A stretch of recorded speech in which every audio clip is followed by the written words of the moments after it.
Suara kokok ayam jantan terdengar nyaring, cukup jauh, entah ayam jantan milik siapa.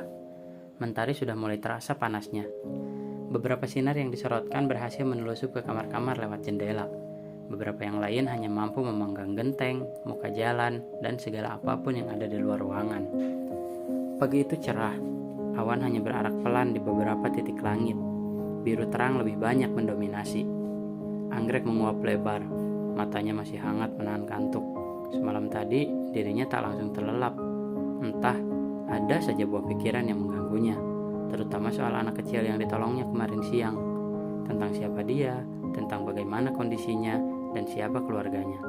Bagaimana jika nanti anak itu tidak menemukan keluarganya? Haruskah Anggrek mengambilnya sebagai adik angkat? Ia menguap lagi, lebar. Matanya masih sayu hangat. Anggrek mengusap mukanya. Ia tak boleh tertidur lagi.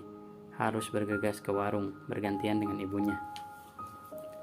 Anggrek baru saja selesai dengan rutinitas paginya. Bangun tidur, salat subuh, jalan-jalan pagi, dan melakukan pekerjaan rumah. Sementara ibunya sejak subuh tadi sudah berjaga di warung kecil mereka. Jika pagi, warung itu akan sangat ramai dengan pembeli gorengan dan beberapa kue basah yang dibuat oleh Anggrek bersama ibunya di malam hari sebelumnya. Menjelang siang, barulah warung yang sebenarnya dibuka. Anggrek harus bergantian jaga dengan ibunya. Ia tak mau ibunya jatuh sakit karena lelah. Mereka hanya berdua di keluarga itu, tiada lebih. Anggrek menguap lagi ketiga kali. Masih ngantuk, Neng. Ibunya masih mengelap meja. Anggrek baru saja sampai di teras warung, masih terlihat lemas. Anggrek tersipu. Ia merasa malu pada ibunya. Padahal ibunya tidur lebih malam dan bangun lebih pagi darinya. Tetapi ibunya selalu terlihat segar dan lincah. Sedikit, Bu. Hehe. Anggrek menyahut singkat. Sudah mandi belum? Sudah, Bu. Salat duha? Sudah. Sarapan? Sudah, Mami. Anggrek merapat manja ke ibunya. Ya sudah, ibu mau pulang dulu ya. Mau bikin pesanan. Anggrek keheranan. Ia mengernyitkan dahi kencang-kencang. Pesanan siapa, Bu? Ada pokoknya. Alhamdulillah, jawab ibunya. Yang lalu pergi meninggalkan Anggrek. Giliran Anggrek yang sibuk dengan beberapa pelanggan. Ponsel Anggrek berbunyi, suaranya terdengar nyaring. Nomor asing menghubunginya. Anggrek mengamati nomor pemanggil itu sebelum dijawab. Halo, kata khas pembuka percakapan telepon meluncur datar dari mulutnya. Iya, ini Bang Anggrek ya, suara di seberang sana. Entah siapa. Anggrek pun merasa asing. Iya, ini siapa? Ah, Mbak Anggrek, ini saya, perawat yang ketemu di rumah sakit. Anggrek melenguh paham. Oh, iya Pak, ada apa ya? Bagaimana anak yang kemarin? Iya, ini saya mau informasi ke Mbak. Alhamdulillah anaknya sudah bisa pulang. Di sini juga sudah ada keluarganya. Mereka mau ketemu sama Mbak, mau berterima kasih katanya. Mbak Anggrek bisa ke sini. Anggrek lega, ia bersyukur dalam hati. Selain karena anak yang berusaha diselamatkannya kemarin sudah membaik dan bisa pulang, anak itu sudah ditemukan oleh keluarganya. Entah bagaimana kronologisnya, ia tak mau peduli. Aduh, maaf Pak, ini saya lagi jaga warung, tidak ada yang bantuin. Warungnya juga lumayan ramai pengunjung. Tidak enak kalau saya tinggal. Tolong bilang saja ke keluarga adik itu. Saya terima ucapan terima kasihnya. Sama-sama. Tidak bertemu juga tidak apa-apa. Yang penting semuanya baik-baik saja. Maaf ya Pak. Hening sejenak, seperti di sana sedang mencerna ucapan Anggrek barusan. Oh, begitu ya Mbak. Oke, nanti saya sampaikan. Telepon ditutup. Anggrek kembali melayani para pengunjung yang hendak membeli beberapa barang di warungnya. Peristiwa kecelakaan seperti kemarin sudah bukan hal aneh di depannya. Bahkan yang lebih parah pun pernah disaksikannya langsung. Baginya, membantu korban kecelakaan, entah dia bersalah atau tidak, itu adalah tugas dari Tuhan untuknya. Agar dia menjadi anggrek yang benar-benar anggrek, peri hutan yang menambah pesona alam, bunga pusaka yang sangat berharga. Ia tak pernah pamrih akan terima kasih. Ia tak pernah berharap berbalas imbalan. Sudah menjadi kebahagiaannya jika orang yang dibantunya kembali selamat dan baik-baik saja. Teleponnya kembali berdering, panggilan dari nomor yang sama seperti sebelumnya. Iya Pak, kali ini Anggrek tidak memakai sapaan halo lagi. Ia sudah tahu siapa yang menelpon. Iya Mbak, maaf saya ganggu lagi. Ini bapaknya tetap mau ketemu Mbak. Beliau kekeh ingin berterima kasih secara langsung. Anggrek menghela nafas. Ya tapi tetap Pak, saya belum bisa ke rumah sakit sekarang, jawabnya. Kalau mereka yang datang ke tempat Mbak bagaimana?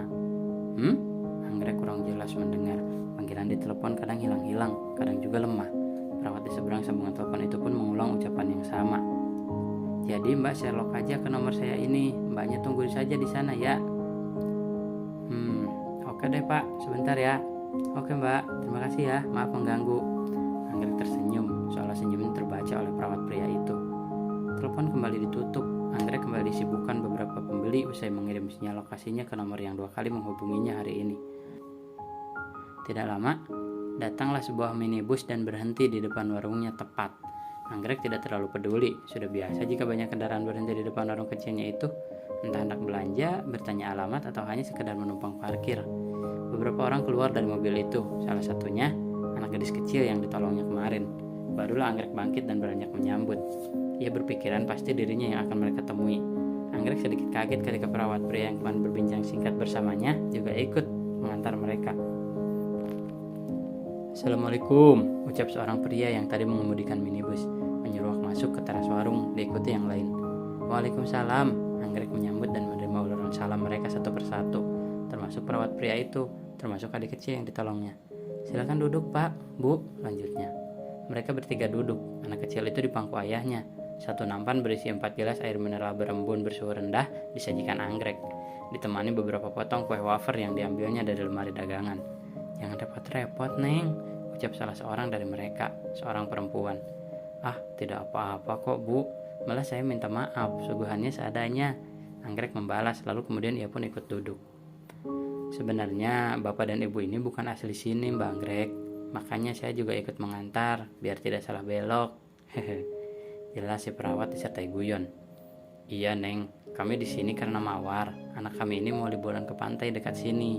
Nah, kemarin itu kami lagi salat zuhur di masjid itu, Mawarnya malah main-main keluar. Jelas pengemudi minibus yang ternyata ayah dari anak itu. Anggrek mengangguk-angguk paham bersama perawat pria di sampingnya. Jadi kami sangat-sangat berterima kasih atas pertolongan Neng Anggrek kemarin. Kalau tidak ada Neng, kami tidak tahu bagaimana kondisi anak kami. Giliran Ibu Mawar menimpali. Iya Pak, Bu, sama-sama. Alhamdulillah saya ikut bahagia, Dek Mawar sudah baikan. Ini semua sudah kehendak Allah Pak. Mudah-mudahan tidak kejadian lagi, balas Anggrek santun. Ia sudah lupa kalau kemarin sudah menyesalkan kelalaian kedua orang tua anak bernama Mawar itu. Iya, dan kalau bisa nanti Dek Mawar jangan dulu terlalu aktif, apalagi di luar rumah, supaya penyembuhannya bisa lebih cepat. Perawat pria di sana ikut menimpali dan langsung diteruskan kepada Mawar oleh ayahnya. Tuh, dengerin kata Om ya. Mawar mengangguk tersipu. Anak seusianya, bagaimanapun ekspresinya pasti selalu lucu. Obrolan mereka tidak lama, juga tidak terlalu serius. Intinya mereka menyampaikan banyak terima kasih kepada Anggrek karena telah menyelamatkan putri mereka. Setelah dirasa cukup, mereka sekeluarga pamit melanjutkan perjalanan. Perawat pria yang tadi bersama mereka menolak ikut, masih betah katanya. Minibus silver itu meluncur meninggalkan warung, meninggalkan Anggrek dan si perawat berdua. Oh iya, kita belum berkenalan. Saya Alvan, si perawat itu memperkenalkan diri, membuat Anggrek terhenyak. Iya, saya Anggrek, jawabnya. Iya, saya sudah tahu, balas perawat itu. Tersungut senyum. Anggrek merengut, tersipu. Baiklah, saya pulang dulu ya, Alvan pamit. Anggrek mengernyitkan dahi, kedua alisnya hampir bertemu. Pulang?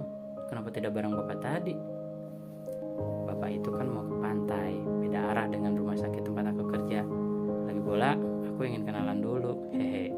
Jawab Alvan setengah menggoda. Anggrek kembali merengut. Aku pulang ya.